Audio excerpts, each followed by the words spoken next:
বিসমিল্লাহির রহমানির রহিম।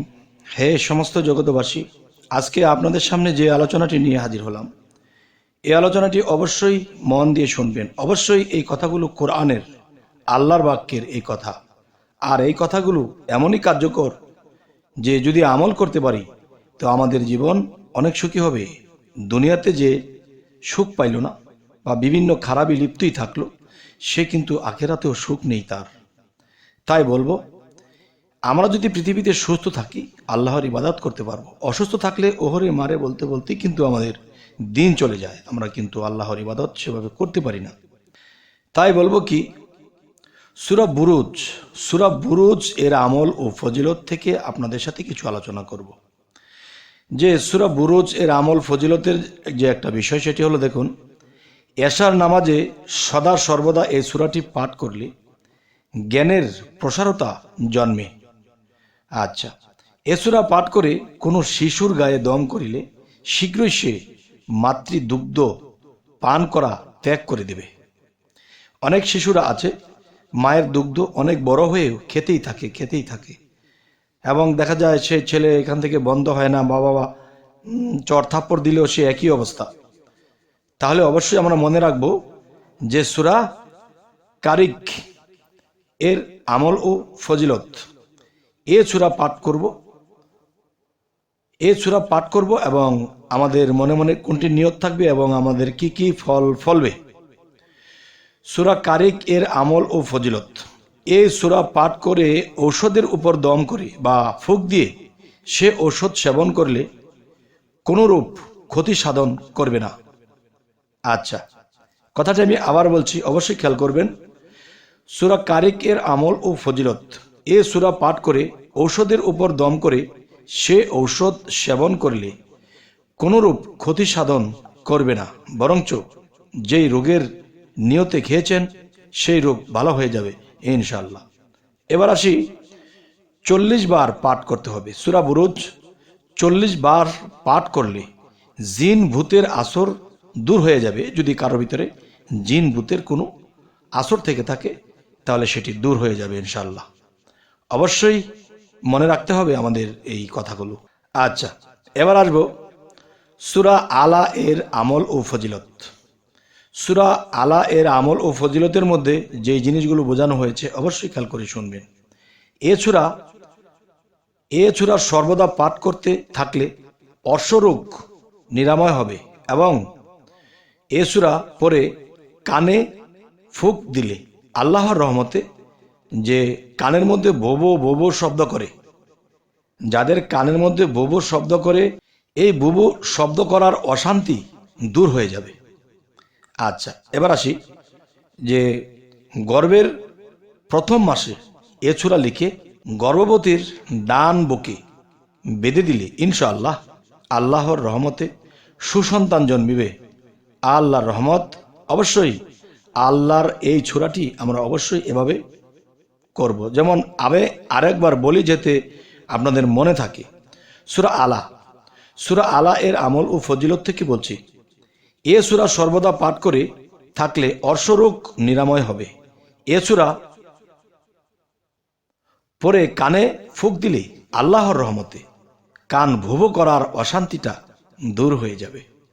আচ্ছা, এবার গর্ভের প্রথম মাসে গর্ভের কোনো মহিলার বা নিজের আত্মীয় স্বজন যে গর্ভের প্রথম মাসে এ সূরা লিখে গর্ভবতীর ডান বুকে বেঁধে দিলে ইনশাআল্লাহ সুসন্তান জন্মিবে। আচ্ছা, সুসন্তান জন্মিবে কেন এই সূরাটি বাঁধলে? দেখুন, একটা গর্ভবতী নারী যখন চলাফেরা করে, কাজকাম করে, এদিক সেদিক যাওয়া আসা করে, তখন গর্ভবতীর প্রতি কিন্তু খারাপ আত্মা, খারাপ জিন এবং খারাপ যে পিশাচ আত্মা, পেত আত্মা, এগুলো তাদের দিকে দৃষ্টি আকর্ষণ করে। তাদের দিকে যখন দৃষ্টি আকর্ষণ করে, সেই গর্ভবতী কিন্তু নিজে জানে না, বোঝে না যে তার উপর দৃষ্টি আকর্ষণ হচ্ছে। তখন কি হয়, তার সন্তানের উপরে সে প্রভাব পড়ে। আর সেই প্রভাব থেকে বাঁচতে হলে আমাদের সূরা আলা এর আমল ও ফজিলতকে যদি ধরে রাখতে পারি ইনশাআল্লাহ আমাদের এই সমস্যাগুলো সমাধান হবে। এর পাশাপাশি এই সূরাটির মধ্যে আরেকটি কথা বলা হয়েছে, মানুষে কিন্তু অনেক অর্শরোগে ভোগে। এই অর্শরোগে এমনই ভোগে এবং রক্ত যখন ছোটে তখন এর ব্যথার যন্ত্রণায় কাজ কাম ব্যবসা বাণিজ্য কিছুই করতে পারে না, অশান্তির মধ্যে ভুগতে থাকে। তাই বলবো, সূরা আলা এর ফজিলতে এমনইভাবে বলা হয়েছে যে এই সূরা সর্বদা পাঠ করলে এবং সর্বদা পাঠ করতে থাকলে অর্শরোগ বা গ্যাজ রোগ এটি ভালো হয়ে যাবে ইনশাল্লাহ। আচ্ছা, এবার আসি সূরা গাশিয়া। সূরা গাশিয়া এর আমল ও ফজিলতে কি বলা হয়েছে। এ সূরা পাঠ করে কোনো খাদ্যদ্রব্যের উপর দম করলে খাদ্যের অনিষ্ট হতে রক্ষা পাবে। দেখা যায় আপনি খাবার কিনে এনেছেন বা কোথাও থেকে এনেছেন, এখন দেখা যায় কোনো শত্রুর যদি কোনো শত্রুতামের ভাব থাকে তাহলে সেই খাবারের মধ্যে সে কিছু একটা করে দিতে পারে। তখন কি হবে, এই সূরা গাশিয়া এই সূরা পাঠ করে কোনো খাদ্য দ্রব্যের উপর দম করলে খাদ্যের অনিষ্ট হতে রক্ষা পাবে। বেদনা স্থলে ফুঁক দিলে বেদনা উপশম হবে। 21 বার এ সূরা পাঠ করে, আচ্ছা, সূরা গাশিয়া 21 বার এ সূরা পাঠ করিলে বদ খেয়াল দূর হয়ে যাবে। দেখা যায় কোনো মানুষ ভালো একটা কাজে নামবে বা ভালো একটা দিকে তার দৃষ্টি আকর্ষণ দিতে হবে, খেয়াল করে সেই কাজটি করতে হবে, কিন্তু তার মধ্যে কোনো বদ খেয়াল মানে বাজে একটা খেয়াল তার মধ্যে এসে তাকে ডিস্টার্ব করে এবং সে সেই খারাপেই লিপ্ত হয়ে যায়। তাই আমি বলবো, হে সমস্ত জগতবাসী, আপনারা অবশ্যই সূরা গাশিয়ার আমল এবং ফজিলতটি করবেন, ইনশাল্লাহ সেই বিপদ থেকে আমরা রক্ষা পেয়ে যাব। এবার আসি সূরা ফাজর। সূরা ফাজর এর আমল ও ফজিলতের মধ্যে বলা হয়েছে, মধ্যরাত্রে একবার এ সূরা পাঠ করে পরে স্ত্রী সঙ্গম করলে নেক সন্তান লাভ হইবে।